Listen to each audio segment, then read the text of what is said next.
Hello guys, today I'm looking at Super Mario Sunshine. Now, I'm not sure about a lot of people, but I think this might be, at least from a mechanical perspective, my favorite Mario game. I mean, there's something classic about 64 that just makes it iconic and unique, but for me, Sunshine feels the best Mario to control. The amount of times that you're able to run, stop, do a backflip, incorporate that with the FLUDD device and basically hover in place or do a super spray jump or something, it just feels really good. So very similar to Mario 64, essentially you go on a vacation with Peach to let loose from, I guess, the last adventure. And when you arrive at Delfino Island, essentially the sun is kind of hidden behind the clouds and Bowser appears and Shadow Mario appears, who is kind of, frankly, a lame character that I'm about to spoil, because about in the 4th level it's revealed that Shadow Mario is literally just Bowser Jr. and there's no reason why he's Shadow Mario. He's just Shadow Mario, I guess, because he's Bowser Jr. Like, there's no reason. It's just kind of like, okay, whatever. But yeah, so Mario and Peach and whatever, they kind of, are in this, scenario, and they kind of get roped into a new adventure. And so part of that adventure is basically restoring the sun by grabbing shines instead of stars now, which are basically suns. And you use that to essentially complete your mission and your journey. And so very similar to the first game, instead of having paintings, you have these pollution spots that you have to go inside. And so in the hub world, in the Delfino Plaza, you can basically use Mario's new device, which he found, which is a sentient water hose called FLUDD, to basically spray the pollution away and basically restore the environment. So there's a nice message there for the kids. But again, every mural is going to have the same amount of like 7 or 8 stars that you end up going back into and doing different missions for. Again, some of my favorite missions from this game, I thought it was really cool. There's this one segment that I was not expecting where you get Yoshi actually, and Yoshi's able to eat these fruits, which makes him like, I guess it's supposed to be fire or something, but it looks like he's throwing up acid or something, and you use that to burn away certain, areas or blockages of the map that are color-coded specifically to those types of things. I also like the one where you have like a giant ball or a giant watermelon or something that you have to roll down this hill, and you have to like put it in this giant slushy machine that essentially grinds it up, and there's a star inside, or a shine inside rather. I thought that was pretty fun. There are also a bunch of upgrades for your FLUDD device, several attachments that do, a boost and other kinds of things. And that's okay. But really the normal boost is honestly my favorite, because it allows you to essentially just hover in place, do really cool backflips.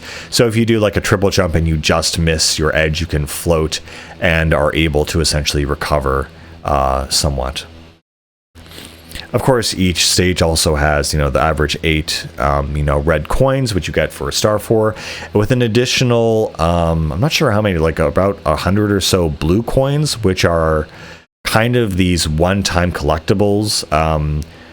I can kind of guarantee you that almost no one that has played this game normally found all the blue coins, because they're just in weird, random, esoteric places that you basically need a guide to find, really, because there's just no way that you'd be able to do it by yourself. And there's kind of like a fun collectible thing, and it doesn't really seem to give you any upgrades, so there's like, why bother? They're worse than Korok seeds. They don't even do anything. So again, I really love how Mario moves in this game. What's really fun, something that I always kind of try to do is similar to Mario 64, where you would do a forward jump and then dash, you would slide down slopes and hills. Well, in this game, because you have a water hose, you could make yourself wet or the terrain wet, and you would automatically slide on top of it.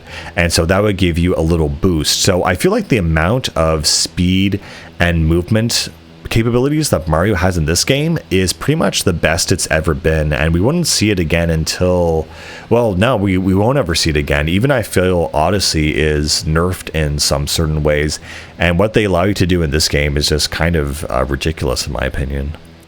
The amount of freedom you have with Mario, the amount of things that he can do, just feels a lot more than other games. There's also these fun missions where you have Shadow Mario, where you have to chase him down and spray him with water to make him trip, and once he's taken enough damage, he'll give up. Again, I don't know, I thought Shadow Mario was going to like be a big thing for this game, but it really not. I think about other things that really kind of took me by surprise in this game were things like, there's this one part in the level, or in the game really, where after the 4th or so level, after Bowser Jr. reveals himself, and Princess Peach is again kidnapped, I was honestly very, very confused as to what I had to do next, because what it kind of implied was like, okay, so Princess is kidnapped, and I thought she was taken to like another island, and so I thought I had to get in this cannon and go to like the other island, but it never actually does that. And so apparently she was taken inside the volcano this whole time, and to me, as someone who has been watching what is going on very attentively, that was never clear to me. And so when they're like, oh, hey, you have enough shines to go inside the volcano, it's like, okay, well, I don't want to do another level. I want to find out where Princess Peach is and continue the story. And that's kind of the big thing, is that all these cutscenes, all these little interactions, all these funny little moments between Peach and Mario and, you know, Flood and Luigi or whatever, they just kind of all stop after like the 4th level, and you're just left to do level after level after level. And I was super confused, because I thought, wait a second, hold on, I'm supposed to be getting Peach, and like, where's Peach? And I didn't realize she was actually exactly where she needed to be, essentially. And I just had no idea this whole time. And so I guess I was like, okay, I guess I might as well just keep doing levels. And when I finally, you know, and then I finally went to the volcano, I'm like, oh wait, this is where she is. And so again, there's nothing else that happens between level 4 and like level 40 or something. So that was kind of a little bit disappointing, I guess, simply because it felt like nothing, like a lot of things were happening. There's a great momentum, and it's like, okay, we're out of ideas, just go play the game now. It's like, okay, I guess that's fine, whatever. Also, there's a lot of cool things and shines, you know, hidden around Delfino Plaza that at first I thought I have no idea how to get this thing, and of course you figure out eventually over time exactly how you get it. Another quest I really liked was the dolphin race thing, where you have to jump on a dolphin or like some kind of stingray and race this guy. That was a lot of fun. Again, I just love Mario's movement in this game. I just think it's literally the best controlled and just the most fun. On that though, speaking about special challenges, one thing I really super despised were the optional extra challenges or levels in this game, the secret levels that were hidden inside Delfino Plaza, and other levels where you're put into this mode where you have to, I'm not sure to describe it, but you go into this like very abstract level that is designed specifically for you to platform through it. And these have been some of the hardest platforming segments I have ever played in a game ever. Like, it's actually kind of ridiculous how hard these platforming segments are. Nothing in 64 really compares to this. Even Galaxy, which I think was toned down difficulty even more.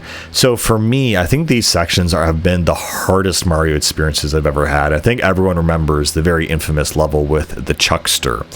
And just to give context of what people are talking about with this character or this mechanic and why it's so infuriating, is that when you talk to him, depending on the angle that you're facing him, is the angle he's going to throw you. So sometimes you think you've got it lined up, and sometimes it's not lined up properly at all. And he'll throw you, and it's really so specific that if you are off by like a few centimeters when you're talking to him, you're gonna miss the thing entirely and you fall into the void and die and just start all over again based on someone else's input. And it's just, I don't know, it's just super frustrating. There's no other word for it. But yeah, I'd say this is definitely one of the most difficult Mario games, I think, honestly. Oh, another thing was the casino boss. Oh, and the resort. Actually, I really like the resort level. I don't know why, but you go into this resort and you basically summon this boo or something, and you have to go inside the resort and it's haunted. You have to clean it out. It feels really cool. It kind of definitely has Luigi's Mansion vibes, but it was a lot more, I don't know, engaging. And then it gets loose and then it rampages all around outside the resort. And I felt that was just a really cool level. I really, really enjoyed it. Yeah, from the moment I picked up this game, it's definitely one of those things where I could not put it down. I was just so in love with it. It was just such a fun experience. Some basic mechanics I think I forgot to mention. Just, in order to fill up water, you need to be submerged in water and then hold the R button, and then it'll fill up your tank, and then you can use it, wherever you need to. There's certain enemies that react by, getting bloated and exploding with too much water. Other enemies that will be stunned. Again, I love the levels in this game. They're very interesting, design and whatever. There's a whole kind of tropical area or volcanic area wherein you have to use water to make rocks for when you're going, and the final boss fight, with Bowser and all that stuff. And so Bowser's in this game as well, and his attacks are more or less the same as the last game. There's not no, they are definitely different, but it's a 3-tier, kind of system essentially. It's nothing terribly, difficult or new. But the other parts and segments of this game are super difficult, like super frustrating, and you'll just make the wrong input, the wrong jump at the wrong angle at the wrong time, and you just die and have to start all over again. I think the cubes are my least favorite thing because you feel like you're on a safe angle and then it just turns just enough past 45 degrees that you start slipping and fall off and you can't recover. That is just maddening. And sometimes they'll turn without provocation, like, oh hey, I'm going up, I'm going sideways, now I'm going this way, and it just it's a frustrating one. But yeah, it's just super frustrating. Anyway, not sure what else to say about this game. I kind of wish there was a little bit more story because it seemed like it was actually going somewhere with something, and then it kind of just said, no, don't worry about that, we're going to do something else now. But yeah, no, I really enjoyed it for what it was. Again, I think this is still one of my favorite Mario games, just from mechanically alone. If I had to choose one, it'd still be 64, I think, just because of the energy, the vibe, the whole setting of the worlds and of the game itself. And but this mechanically has the best kind of Mario movement, I feel. And you even get Yoshi in it, which is, again, a super big surprise to me. And I also just love using the flood to clean up pollution and just have I always love it when you have a big effect on the environment around you. It's something that always stuck with me ever since I played Okami, and it's something I still think about today. And you definitely get to do that in this game by literally cleaning up the town. But yeah, I feel this is a Mario game. Some people might sleep on it. I think, it's not the best Mario, it's whatever. But no, I'd say this is definitely worth a shot. It's a very interesting, distinct, and specific kind of Mario experience, and a lot of fun. Anyway, guys, that's pretty much all I can say about it. Definitely worth a shot. I'll see you later. Bye.